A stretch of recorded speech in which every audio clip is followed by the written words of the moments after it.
Right, challenge time. So let's go back on with the soldering iron. That was very easy what we've just seen. Is it as easy when you're soldering? Okay, so I'm just using some ROBUS VEGAS LED strip here. Now again, soldering for me is incredibly easy when you're on the bench.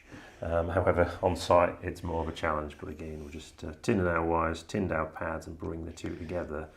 And if you're not confident at soldering this, I would not recommend even trying it. You can see I'm shaking away there, Gary. No, I'm liking the first method a lot more already, yes, than making the connection with that soldering. Exactly the same process with the heat shrink? Yeah, same process with heat shrink. Yeah, again, and it's probably more important with these two because that strain relief, if you haven't got the strain relief on, it is incredibly easy to tear the wires and the PCB pads off the LED strip. You know, you get it caught on site or something like that when you try to install it. I'm not sure I'd want clear if I was doing the soldering, maybe black for me.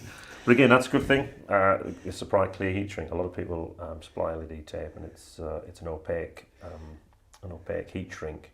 So in this case, you lose an LED. I think I'm going to stick with the insulation displacement method of connecting to LED strip. Anyone who's seen me solder before.